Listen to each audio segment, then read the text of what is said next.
Good evening, Didsbury Cyber. Yes, this is the end of everything. As you can perhaps see from the subtitle there, I'm talking about the fate of the Earth, the fate of the Sun, the fate of the galaxy, and, if time allows, the fate of the universe. So if you'll forgive paraphrasing Buzz, what I'm going to be doing, giving a little bit of a prologue, and then I'll be talking about the future of the Earth and the Sun and the solar system, and then the far future of what's going to happen to stars and galaxies, and then the far, far, far future of the ultimate fate of the universe, which is going to get everybody really depressed. So I'll finish with a slightly more upbeat epilogue. So I'm not going to cover what I said last time about the beginning of everything, but the universe began some 13.7 or so, 13.8 billion years ago. And everything that we now see in the observable universe, at the moment, the observable universe is a sphere about 100 billion light years in diameter. The universe is expanding, which means everything that we currently see in that huge sphere used to be a lot closer together. If you take the time back far enough, everything used to be a few centimeters apart. So in other words, the entire observable universe used to fit inside a golf ball. And it took about 3 minutes for the universe to make all of the hydrogen, which ultimately will have fueled all of the stars in all of the galaxies that we see. So 3 minutes to make a universe, but far longer for it to come to an end. In this talk, I'll be using this timeline across the top here. Each of these squares represents 10 times further into the future. In other words, we'll be looking at 100, 1,000 years into the future, 10 to the 3, 10 to the power 6, a million years into the future, 10 to the power 9, a billion years into the future, and so on the end there, 10 to the power 12, 1 trillion years into the future. And as we go down this line, I have to remind myself that I'm indebted to the work of Adams and Laughlin, who published calculations of the timescales on which various astrophysical phenomena are likely to occur. And that's enabled me to put my slides in chronological order. Regardless of whether I'm talking about the moon or the sun or something else, they will be in chronological order as this red rectangle moves across the top of the screen. I'm not going to talk about the next 10 years or the next 100 years. Let's assume we get climate change under control. Let's assume we don't destroy ourselves. A number of interesting things are going to start to happen in a few thousand years. One of them is that we know that the Earth is slowing down. So up till now, we've been adding leap seconds to keep our clocks in sync with the rotation of the Earth. Because the Earth is slowing down, we've had to add leap seconds every once in a while. We've added quite a few leap seconds in the last few years. And after 1,000 years into the future, instead of adding a leap second every few years, because of the continued slowdown of the Earth, because of the pull of the moon, we're going to need to add a leap second every few weeks rather than every few years. Now, beyond 1,000 years into the future, we know some stars are going to explode, but we can't say when. But certain things we know are going to happen on a timescale of, let's say, about 10 to the 4 years. For instance, we know that the Earth's axis is pointing to a particular point in space. At the moment, it's pointing roughly towards the pole star Polaris. But we know that the actual pole of the Earth sweeps out a circle in the sky once every 26,000 years or so. And we can see that in this yellow circle. So at the moment, the Earth's pole is pointing towards the star Polaris within a degree or so. But in another 12,000 years, the pole is going to be pointing to the opposite part of the sky, close to the very bright star Vega. This is going to have a couple of consequences. One is it's going to be a lot easier for Boy Scouts to point out which way is north, because all they have to do is to find the brightest star in the sky, and that's probably north. Whereas now they have to find Polaris, which is perhaps a little bit trickier. But there is another consequence of having a different pole star. At the moment, we are closest to the sun in January, when we have a northern winter, which tends to mitigate the seasons because we're tilted away from the sun, but a little bit closer to the sun. That mitigates the seasons. But when we're pointing towards Vega in a few thousand years' time, that's going to exaggerate the seasons. And so our seasons are the hottest summers and the coldest winters are going to become a little more exaggerated. These variations in the Earth's climate as a result of changes to the Earth's spin or changes to the Earth's orbit are called collectively Milankovitch cycles, and we'll hear one or two of those in the future. On a timescale of 10 to the 5 years into the future, the Voyager spacecraft is going to be passing other stars, possibly 30 or 40,000 years into the future. We're going to be seeing Voyagers, we might be seeing Voyagers pass through other solar systems. So the Voyagers were launched in the 1970s, and they are heading out of the solar system. They were launched in the 70s to explore Jupiter and Saturn and Uranus and Neptune. At the top there, we see that Voyager 1 is heading off in the direction of the star system Gliese 445. We don't know if there's any intelligent life out there, but the Voyager space probes will be passing through that solar system on this sort of timescale. At the bottom of the picture, Voyager 2 is heading off in a different direction, in the direction of the star Ross 248. The Pioneer 10 and 11 space probes, they were launched a few years earlier. They're also leaving the solar system, but they didn't get quite the same gravity assist that the Voyagers did, so they're not leaving the solar system as fast, so they will take a little longer to reach the nearest star systems. Pioneer 10 on the right is heading off in the direction of Aldebaran. Pioneer 11 on the left is heading off in the direction of the center of the galaxy. But again, a timescale of about 100,000 years into the future, again, there will be climate changes on the Earth. We know from the historical record that the Earth goes through ice ages and interglacials, the warm periods in between ice ages. We know the Earth goes through these on a timescale of order 100,000 years or so. And we also know that the Earth entered an interglacial phase fairly recently, so we are due for an ice age on a timescale of order 100,000 years or so. This is another example of a Milankovitch cycle. It's all related to the tilt of the Earth and the orbit of the Earth and slow changes that change the Earth's climate. So regardless of what we do as mankind in terms of climate change, we know that climate change is around the corner for perfectly natural reasons as well. On a timescale of 10 to the 5 years, the Earth will have slowed down even further. The moon continues to tug on the Earth, and the Earth continues to slow down. So by this point, 10 to the 5 years in the future, leap seconds will have to be added not every few years, not every few weeks, but by this time, we'll have to add a leap second every day in order to keep the clocks synchronized with the rotation of the Earth. Similar timescales of 10 to the 5 years into the future, we don't know that particular stars are going to explode, but we know that some stars are definitely coming to the ends of their lives, and we know that some stars are unstable.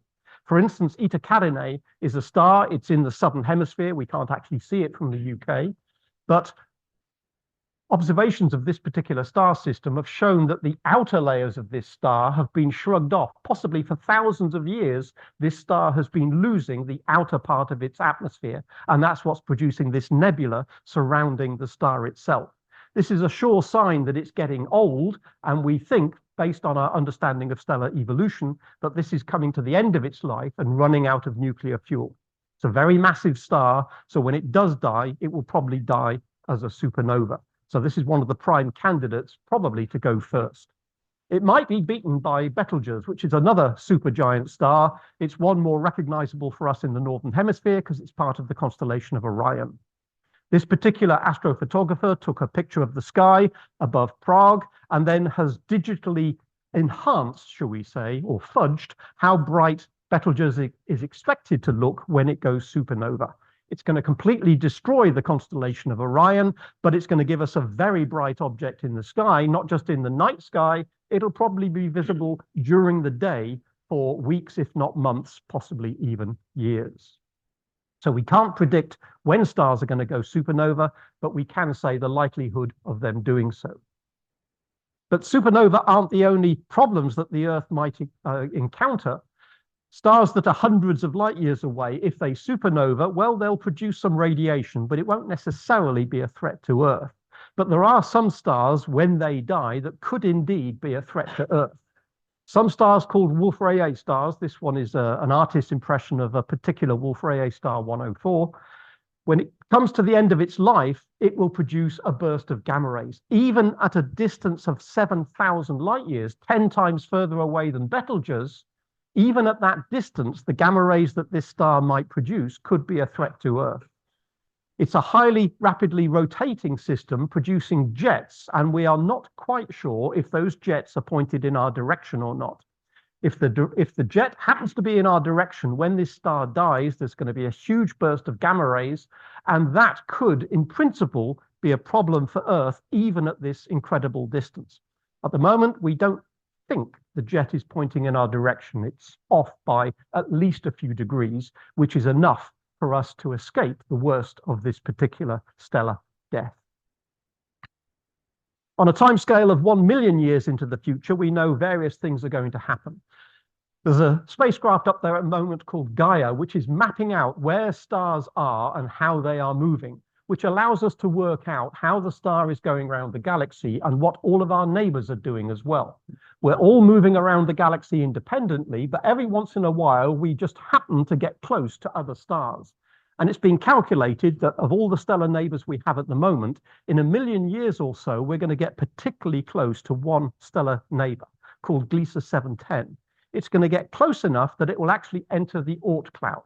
On the left-hand side, the small dot is our sun, and the big sphere is the Oort cloud, a huge cloud of trillions of small icy objects.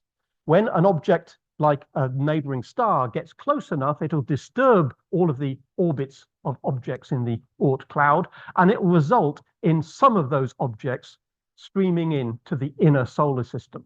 So it's going to produce a whole load of asteroids and comets that will be coming our way. It's been calculated that it will result probably in naked eye comets every month for 1 million years. It's going to be highly disruptive to our solar system. And it's interesting to note that for a short while, as well as our sun in the center of the solar system, we will have a second star. So we'll have 2 suns in our solar system, just like other places you might be familiar with. Still on a timescale of 1 million years, you might think that this is a picture of meteor crater because we can expect an impact like this once every 1 million years or so. Well, no, not really. That's not why the picture is there. The picture is there for 2 reasons. One, to remind ourselves what a stroke of luck it was that this impact just missed the visitor center. And the second reason is to remind ourselves that on Earth, things get weathered. So impacts from a long time ago simply won't be visible because of wind and rain and other weathering erosions will have removed any sign of that particular impact. And you might say, well, of course, that's the case on Earth. Old stuff won't be visible because of weathering, but presumably impacts on the moon will last forever. Well, strictly speaking, no.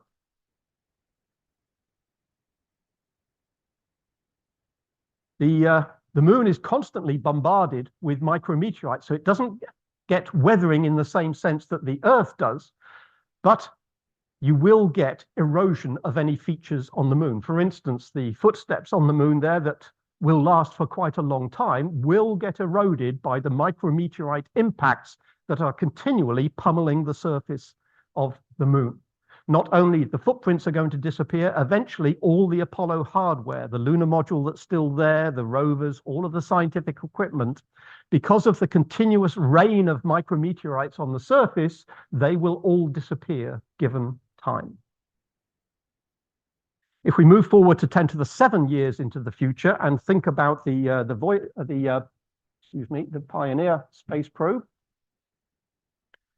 the Pioneer 10 and Pioneer 11 probes, which are leaving our solar system, have plaques on them. And you might again think, well, it's going to last forever because it's in space, so how can it possibly degrade? But you have to remember that the space between stars is not empty. There is the so-called interstellar medium, the stuff between stars. There's gas, there's dust, there's tiny grains, and it's for this plaque moving through the interstellar medium, it's like basically saying, let's take a plaque and then just bombard it with loads of stuff for 1 million years.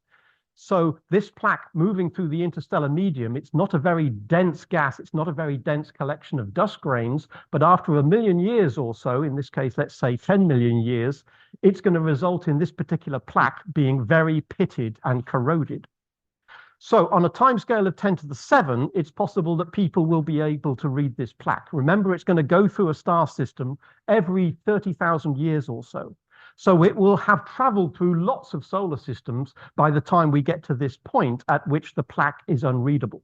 So if the Pioneer space probes are picked up prior to 10 million years into the future, an alien civilization will be able to look at the plaque and determine that it came from the third rock from the sun, and the position of the sun is given by the pulsar map in the top left.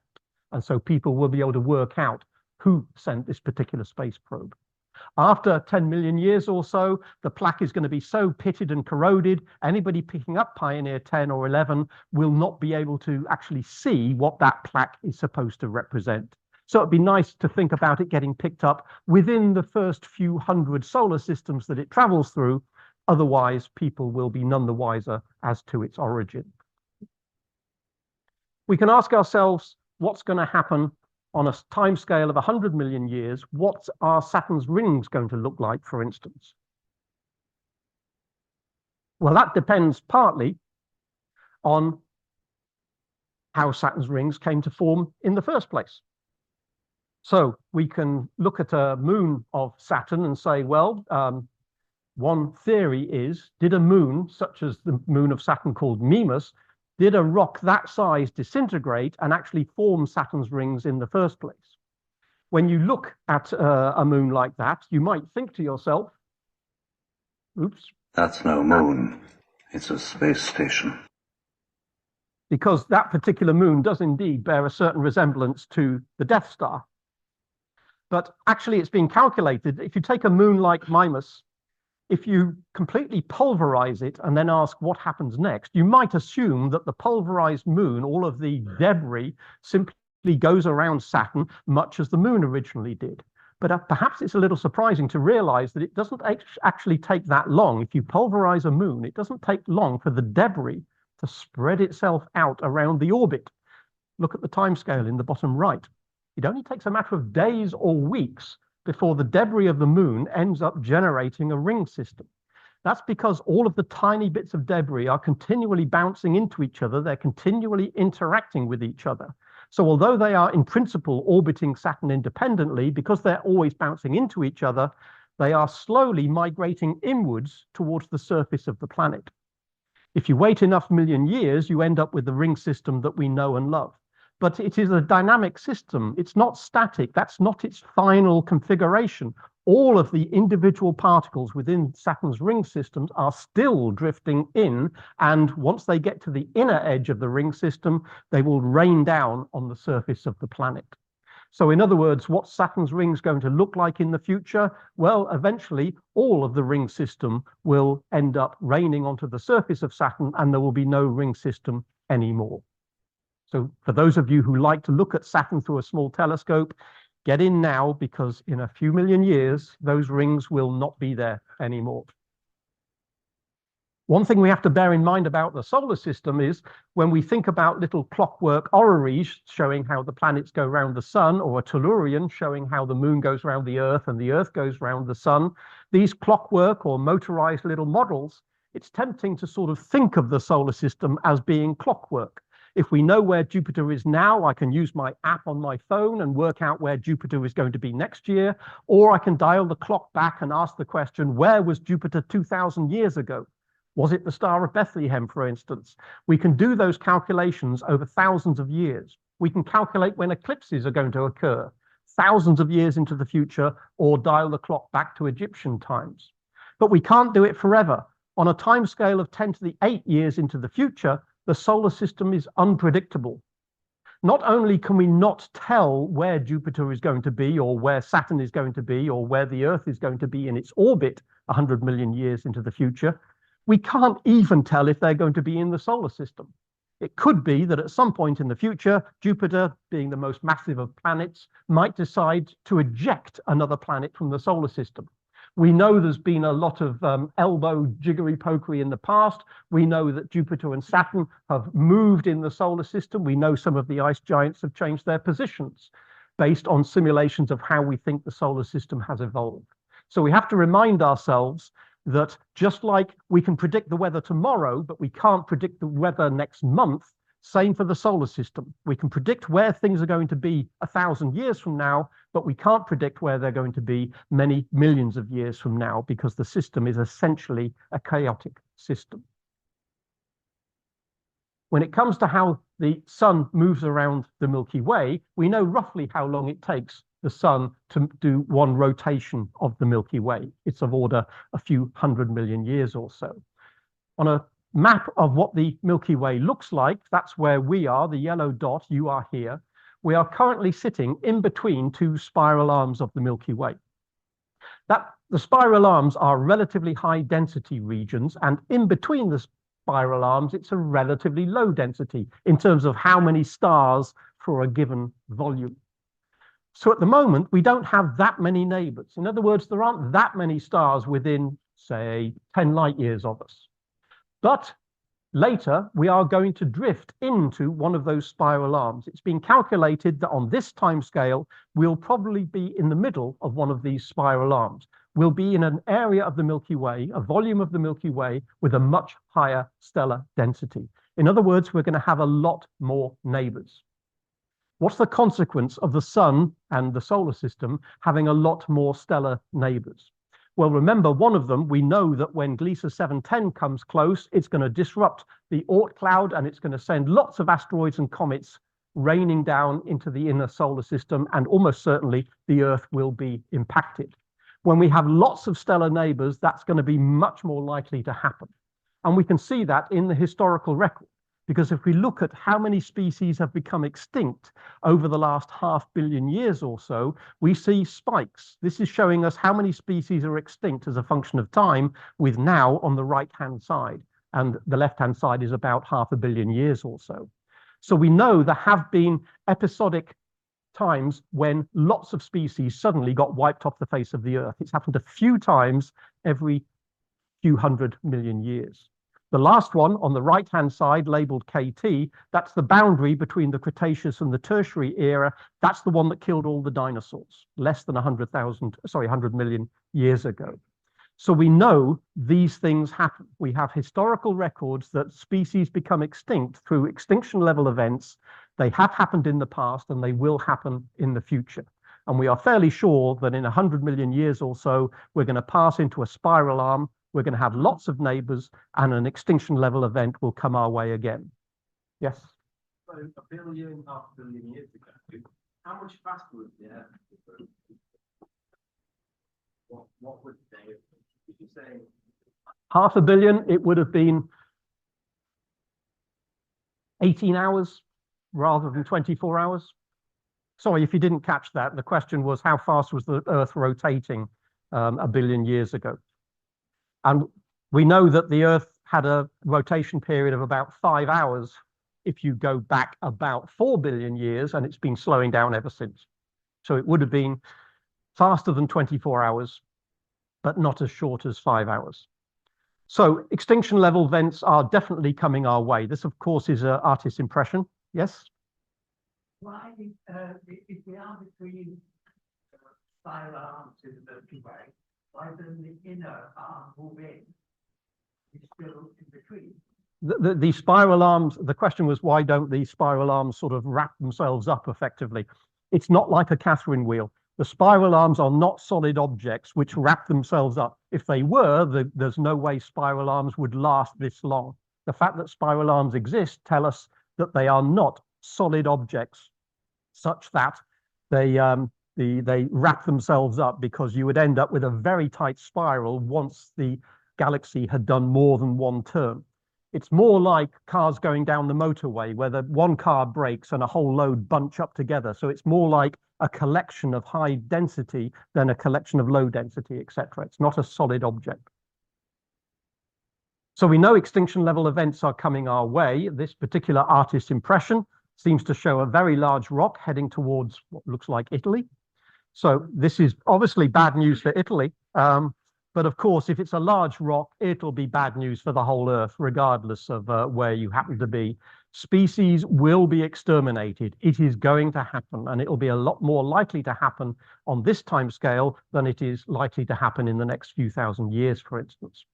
So we are fairly sure that species will be exterminated on this timescale. What we're not sure about is whether one of those species will be us. We've got a little bit of time to plan for this heavy bombardment. But there's another consequence of having a lot of stellar neighbors. Not only will it mean more perturbations to the Oort cloud, which means more asteroids and comets raining down on the Earth, the other consequence of having lots of stellar neighbors is that one of those stellar neighbors might decide to explode. At the moment, if we look at the stellar neighbors close to us, none of them are supernova candidates. None of them are massive enough to likely be supernova at the end of their lives. Betelgeuse, for instance, is 600 light years away. That's far enough away not to cause us too much of a problem. So we don't have supernova candidates in our vicinity at the moment. But if we're in a much higher density part of the Milky Way, then maybe one of those candidates could be a supernova. And a supernova within 100 light years of us, it has been calculated, would be a significant danger to Earth. If we have a supernova within 20 light years of us, it could actually, in principle, end all life on Earth simply from the radiation produced by the supernova.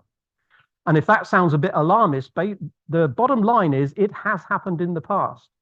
We have evidence that supernova within 100 light years have gone off in the historical records.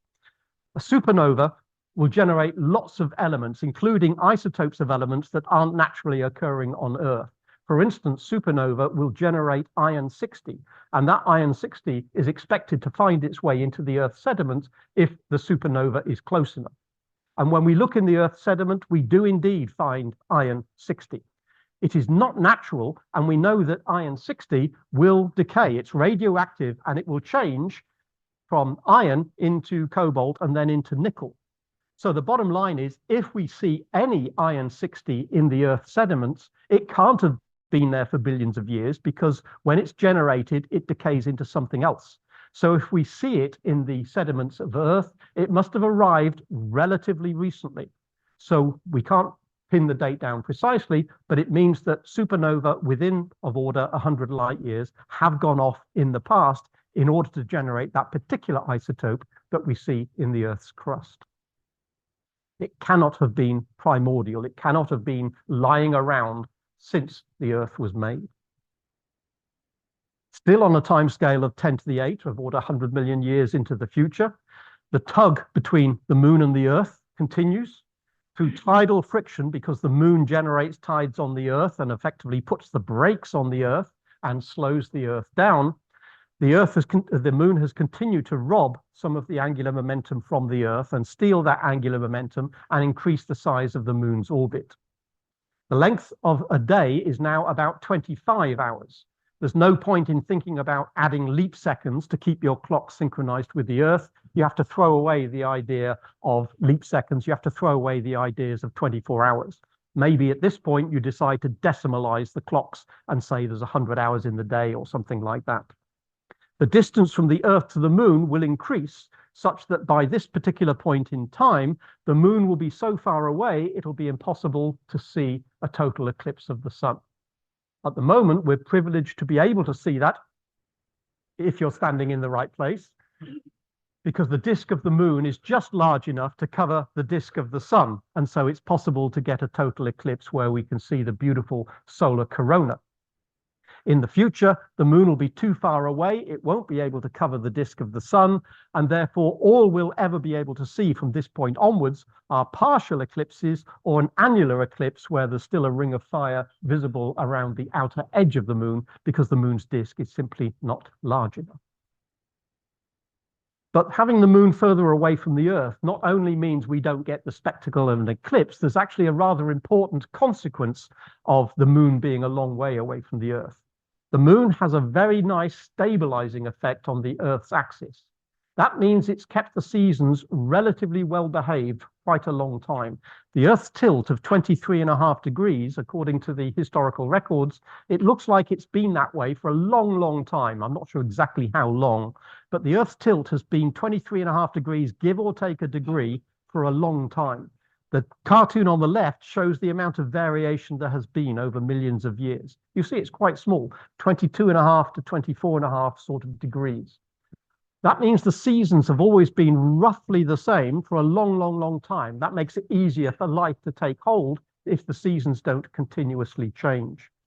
But if you take the moon further away from the Earth, it no longer stabilizes the tilt of the Earth's axis, which means the Earth can then, if it decides to do so, have a different tilt. It might have a tilt of 0 or a tilt of 90 degrees.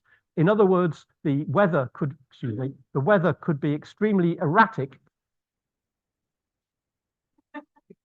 The weather could be very erratic if the Earth's tilt is allowed to vary because it no longer has the moon in order to keep it sort of stabilized, if you like. So on a time scale of, we're now moving to 10 to the 9 years into the future, the onboard Voyager, in much the same way that Pioneer 10 and 11 had a plaque indicating the origin of the space probes, Voyager has got a gold disc, a phonograph, with recordings of welcome and a bit of music as well. And the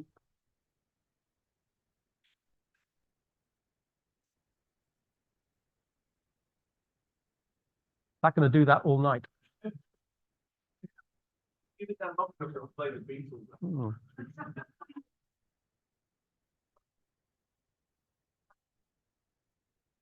So the Voyager gold disc, it's been calculated, should last for about 1 billion years or so. It's a very stable disc, and we know, roughly speaking, how fast it's evaporating in vacuum, so we can calculate it should be good for 1 billion years or so. How come this disk is lasting longer than the Pioneer disk, which only lasts for about 10 to the 7 years or so?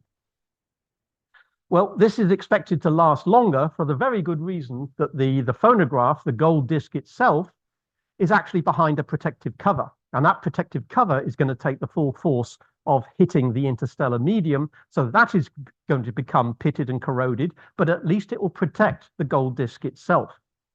The catch is the cover that's going to get pitted, that's got the instructions for how to read the disc.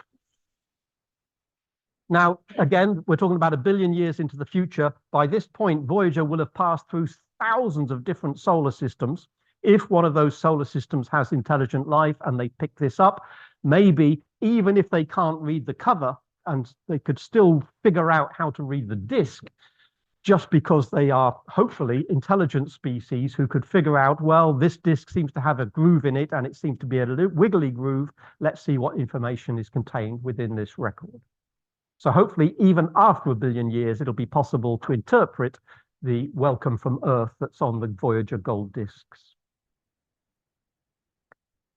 At 10 to the 9 years, the sun hasn't yet changed into a red giant, which it will do, but it is on the way to becoming a red giant. It's been estimated that the luminosity of the sun is going to increase by something like 10% for every 1 billion years as it goes towards the red giant phase. That means it's going to get very hot on Earth.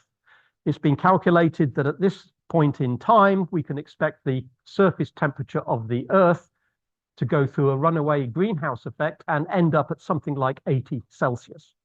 The oceans are going to boil dry. It's difficult to know what mankind does. Going underground isn't going to help. The entire Earth's crust is going to get hot.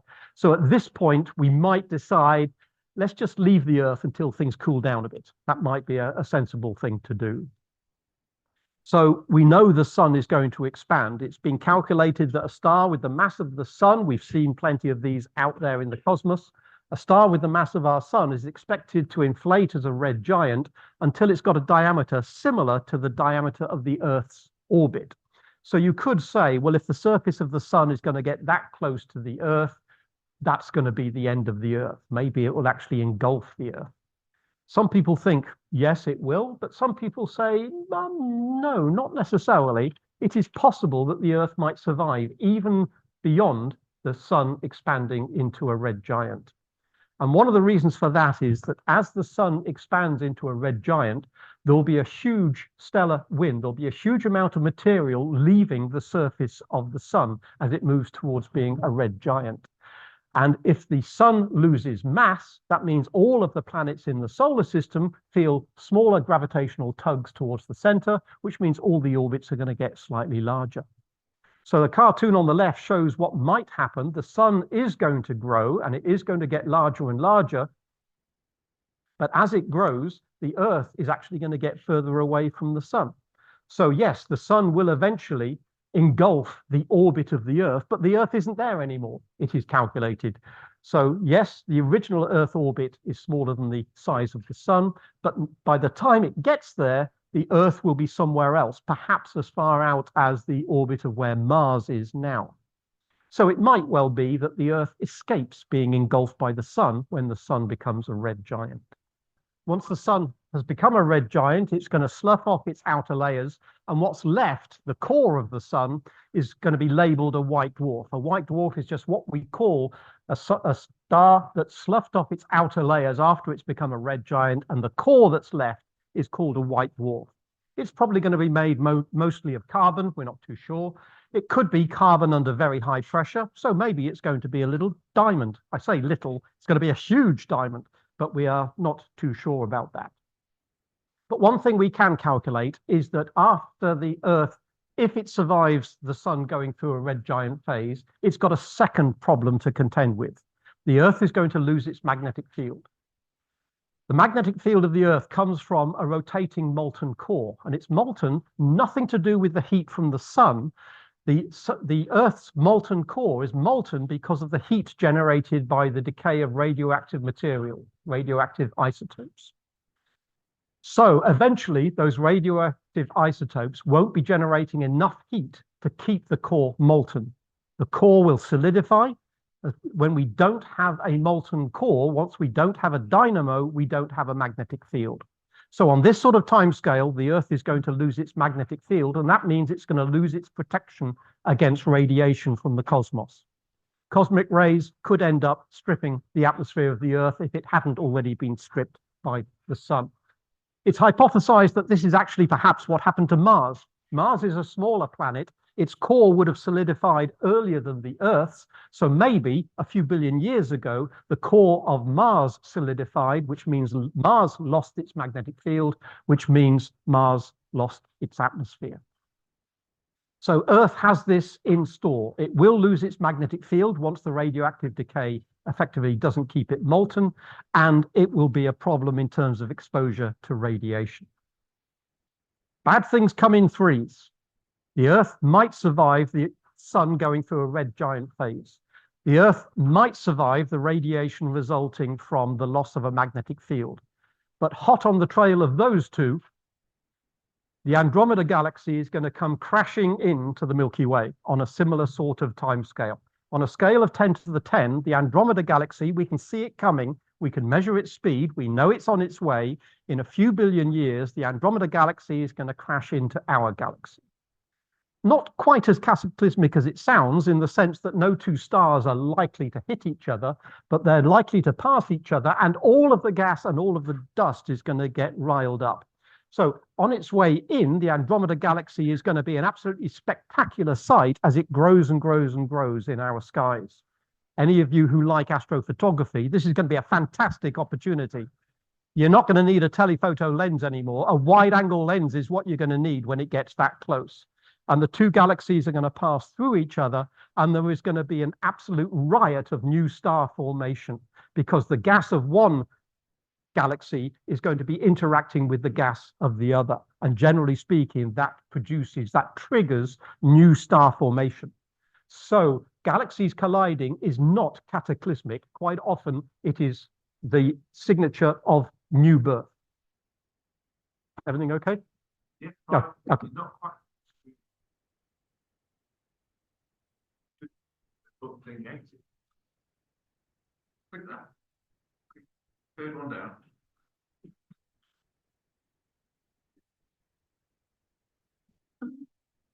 That one. Yeah, try that. And then try and go full screen. Same thing.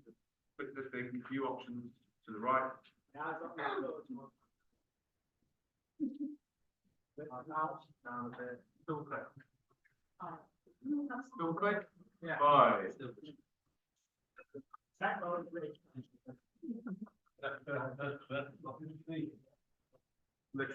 So it is well known that galaxies eat each other, galaxies merge, galaxies collide. We can see that happening all the time with pictures from the Hubble Space Telescope or the James Webb Space Telescope, and this will be happening to us in a little while. We are going to merge with Andromeda. The two galaxies will pass through each other temporarily, so Andromeda will actually come out the other side of the Milky Way. A lot of stars will be ripped out of place. If the sun gets torn out of the Milky Way, okay, maybe it will, but the planets will go with it. It'll be a relatively slow process. And eventually the two will settle down after a little while as one mega galaxy. It won't be a spiral arm galaxy anymore. The spiral arms will have been stripped away. This looks like it's got two nuclei because there is a supermassive black hole at the center of our galaxy, and there's a supermassive black hole at the center of the Andromeda galaxy. When the two galaxies collide, eventually those two huge black holes are going to orbit each other and eventually coalesce into one. That will take a few billion years longer. At this period in time, 10 to the 11 years into the future, this is the point at which the dance between the Earth and the Moon finally comes to an end. Because at this point, one day is the same as 1 month. In other words, the length of time it takes the Earth to turn once on its axis, a day, is the same as the length of time it takes the Moon to do one orbit of the Earth. So you can see what's going to happen. As the Earth turns, the Moon is going to go round in lockstep. So one face of the Earth is tidally locked to the Moon. This is just mirroring what we already know the Moon does, because we know that one face of the Moon always faces the Earth. When we look from the Earth to the Moon, we always see the same face. Eventually, it'll be the same the other way around. If you were standing on the Moon, you would always see the same face of the Earth. This particular image here looks like it's been simply put into Photoshop, but this is a genuine image taken from the Deep Space Climate Observatory. It looks like the Earth with a digestive biscuit in front of it. It is actually the Moon, but it's the far side of the Moon because, of course, we're looking at it from a distance. We're not seeing the familiar near side of the Moon. We're seeing the far side illuminated, which is something we're not used to. What's going to happen in our immediate neighborhood? We have quite a few galaxies close to us. We've got the Milky Way, we know we've got Andromeda and a few other big galaxies, but we've also got lots of small galaxies. There are dozens, if not 100 or more, tiny satellite galaxies buzzing around the Milky Way. On this timescale, the Milky Way is going to hoover up all of those small galaxies, and we've just said that we know that the Milky Way is going to collide with Andromeda, M31, but it's also going to collide with M33, the other large galaxy in the local group of galaxies. So basically everything that we now call the local group of galaxies is going to end up as one large galaxy. Another late arrival. So we know that galaxies are going to merge locally, but what about more distant galaxies? We know the universe is pretty huge at the moment, and we know that there's trillions of galaxies out there. What's going to happen on larger scales?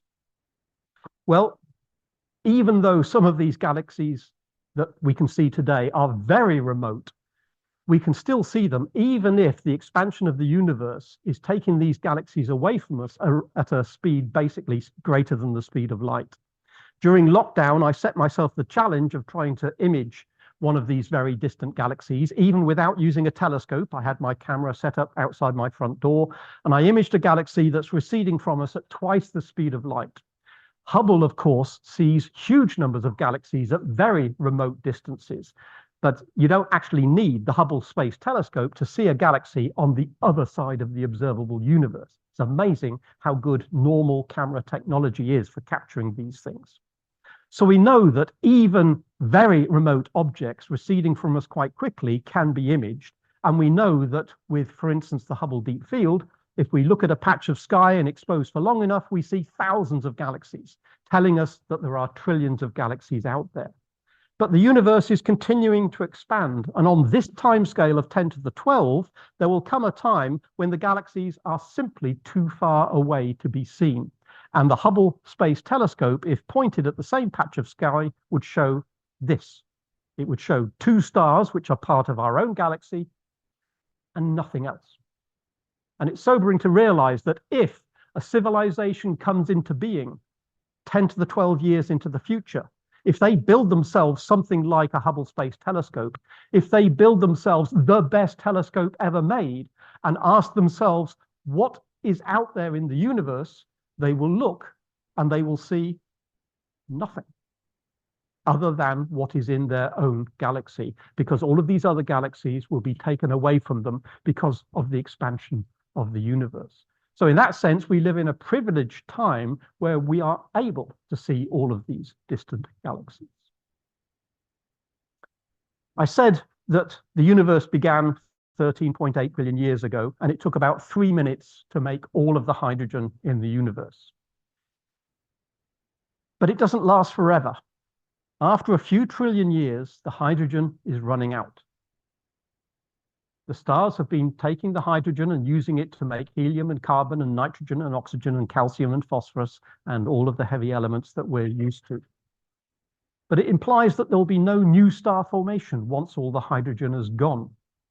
Just as a little bit of an aside, some people think, well, maybe that's not right. Some people, not everybody, a minority of individuals think that it might be possible to make stars out of something other than hydrogen.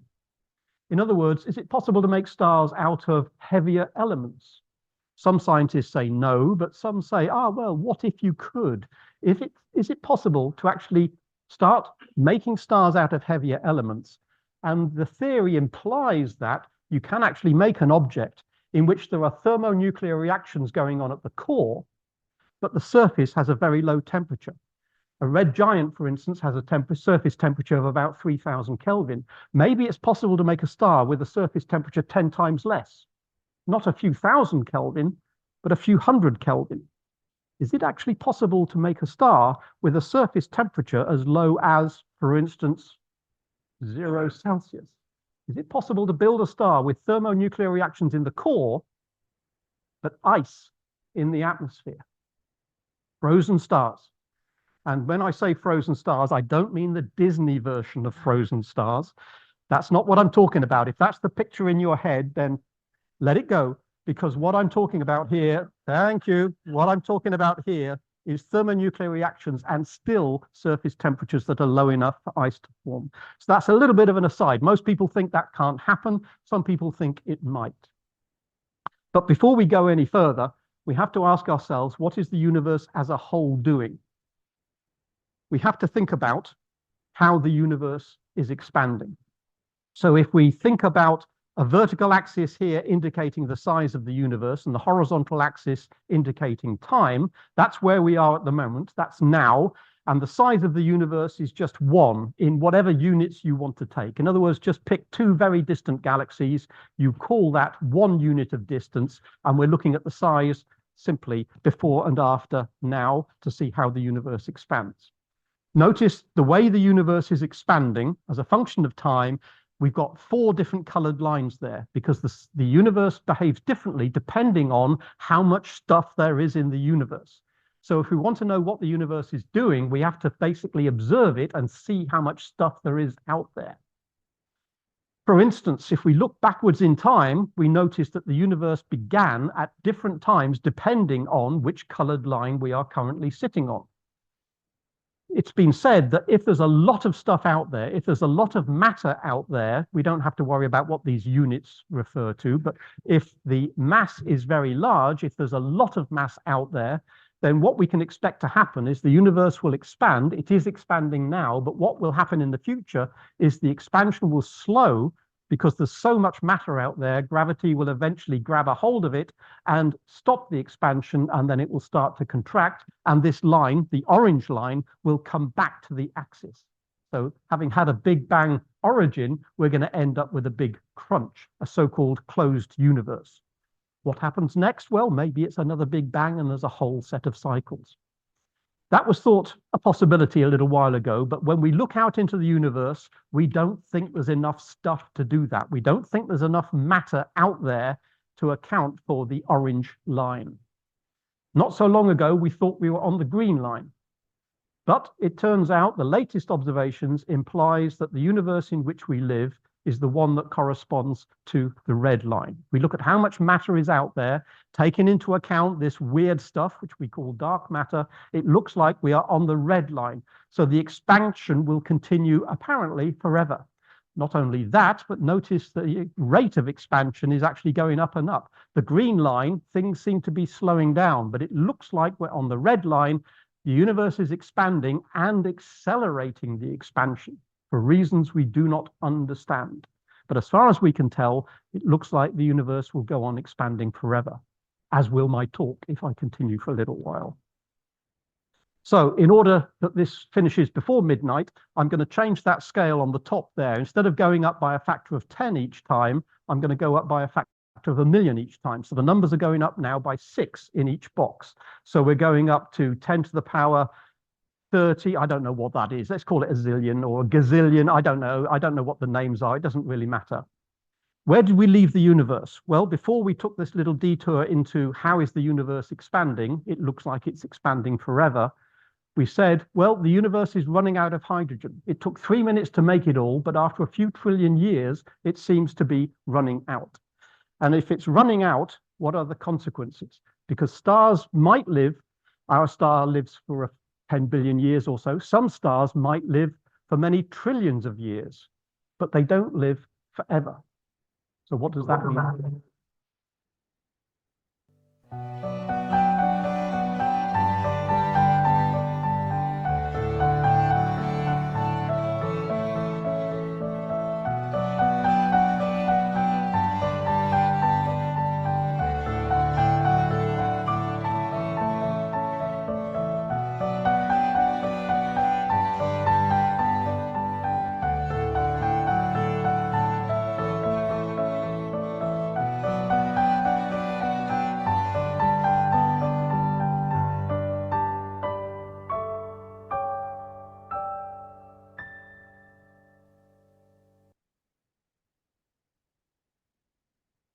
There will come a time.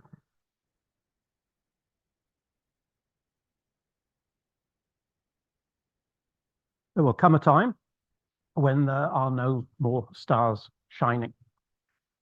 A finite amount of hydrogen means that after quite a few trillion years, there will be no more starlight. The age of starlight will come to an end.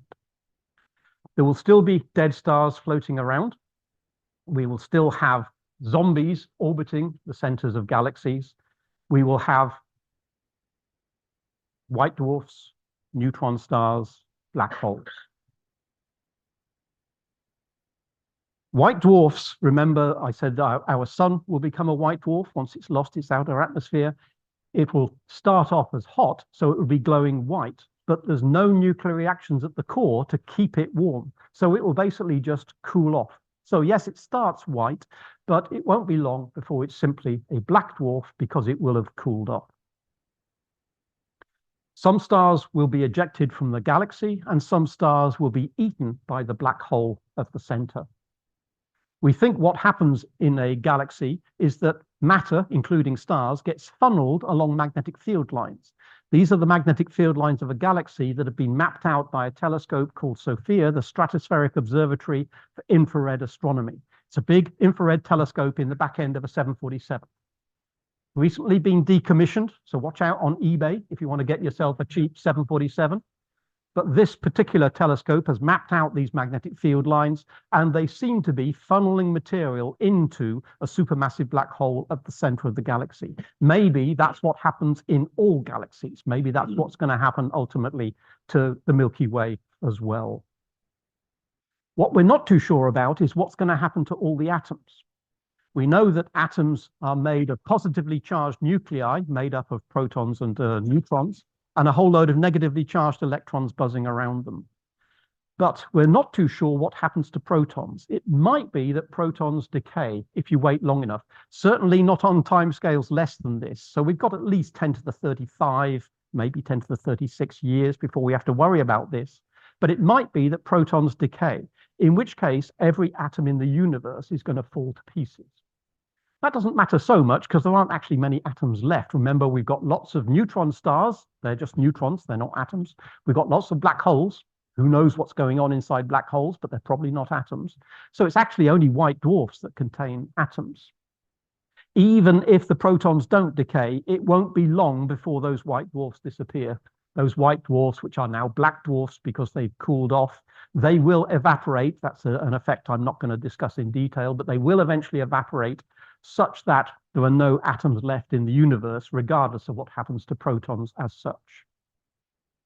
We know that galaxies collide with each other, and we know that as a result, the supermassive black holes, SMBH, the supermassive black holes at the centers of galaxies will merge with each other.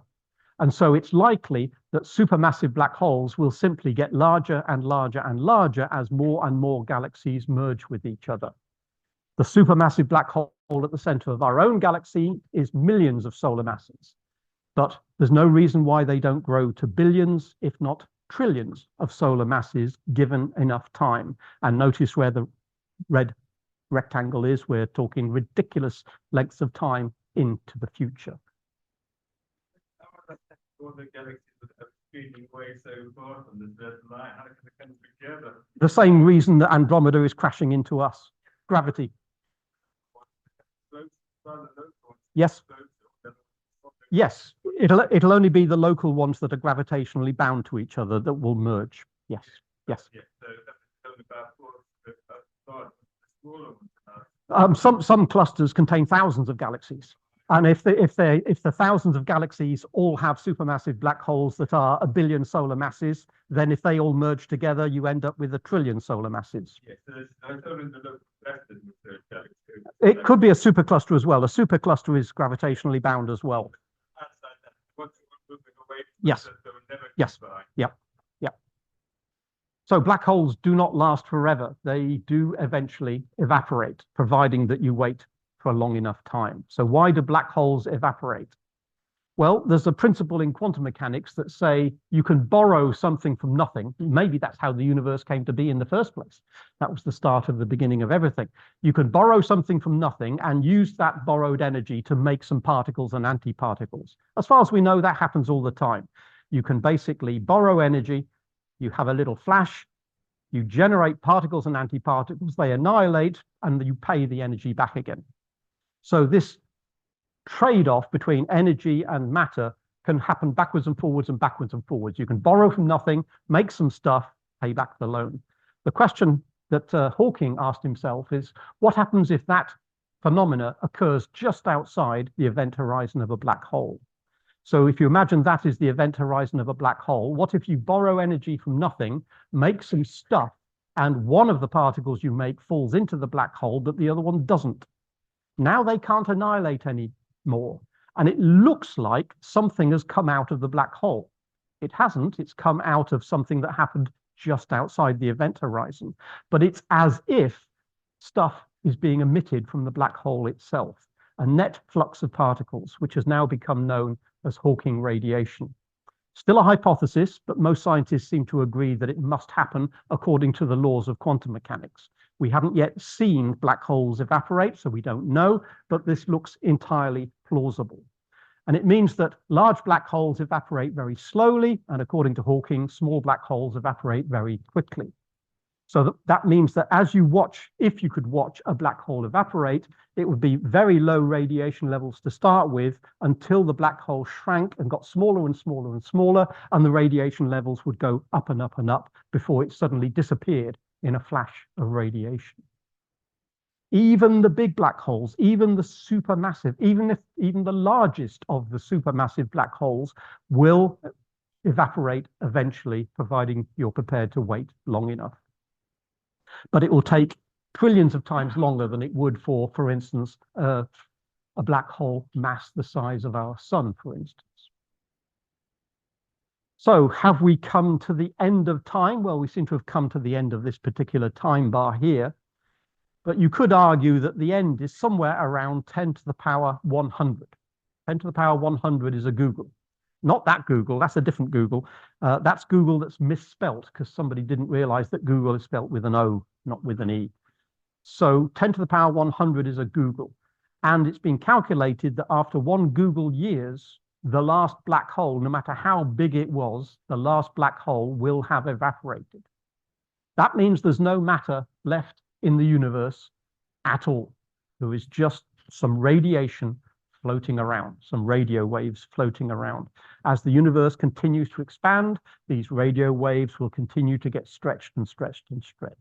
The so-called heat death of the universe. After this, nothing interesting happens.